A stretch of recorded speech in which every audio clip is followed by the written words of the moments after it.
Today we're drawing a dog again. You're only seeing this cat because it's a series and they should have the same size. So I'm measuring. It will be another Greyhound today. Felicia, my Greyhound. And with this one I had a lot of trouble. So this is quite a journey. And it teaches us why not to judge a picture in the middle of the process. So we will also be talking about why you should not give up on a picture, even if it has an awkward stage like most pictures have.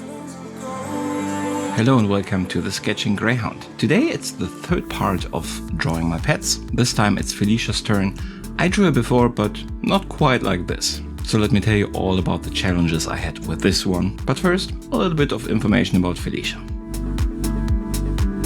While the picture builds up a little bit, please don't judge it too early, because that would be a mistake. It has quite the long awkward phase and I struggled for a long time to find out how to really save it, so please be patient and bear with me.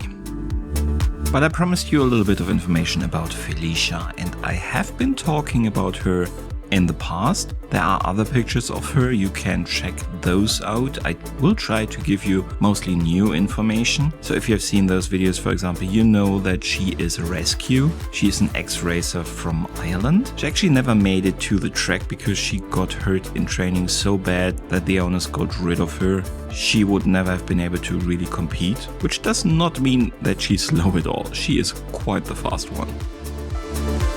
But because of that experience, she always was and still is hesitant about people. Not us, obviously. She's very, very lively, close and loving with us because she knows us, she trusts us. But with other people, it is a process. There are some people that are now also allowed to touch her. But if you meet her at first, she's quite hesitant. She wants to sniff you, but on her own terms, and you're not allowed to touch. So in general, she is a little bit less courageous than Jesse. Jesse is not really scared of anything, it seems sometimes. He's just waltzing through his life.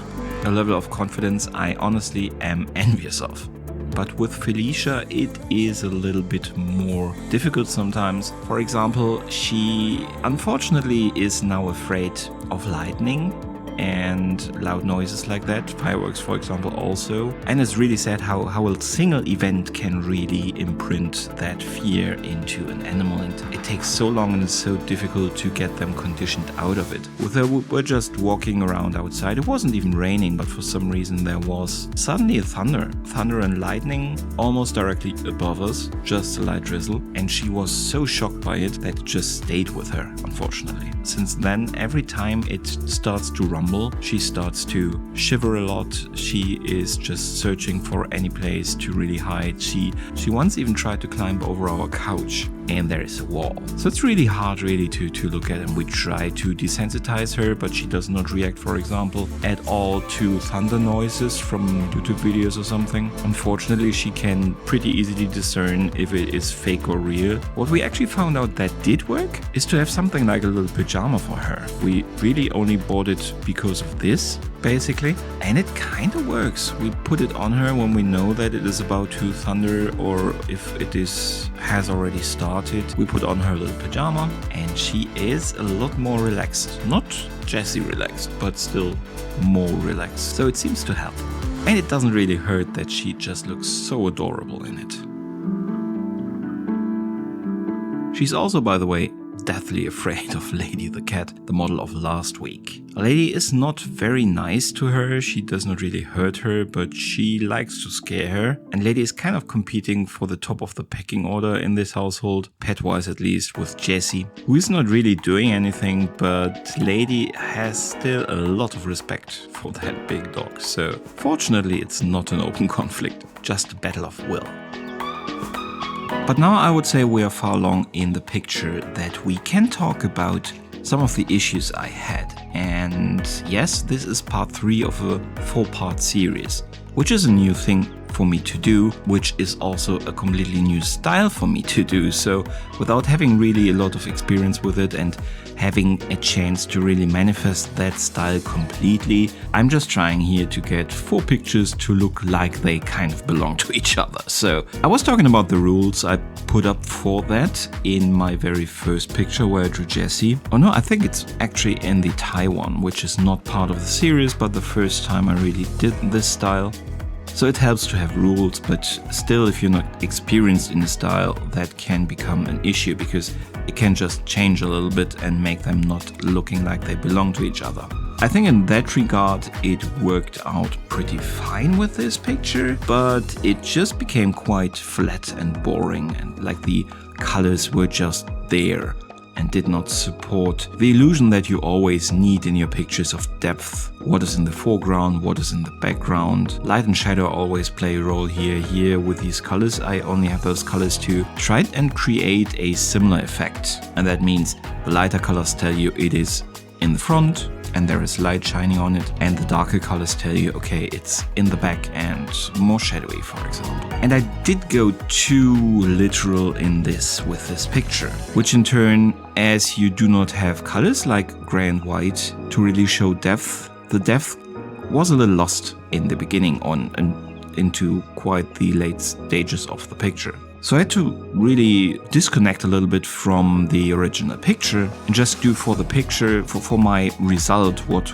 would be the best for it to make it make sense, basically. I hope that's understandable. If not, let me know in the comments and I try to explain it a little bit more there if you need, for example, help also for a similar situation. But that's also what I often call an awkward phase of a picture, which is not necessarily that you have done something wrong, but basically with every style that I have tried, and I always perceived like there was some kind of that stage. Definitely, for example, with watercolor, because you are layering that color on top of each other. So the very first layer will look very smooth, even if you try to simulate rough surfaces like fur or something with animals that I've drawn lately a lot. So it's bound to not look like you want it to. So if you're drawing and ask yourself, do other people also experience this kind of awkward phase for the pictures?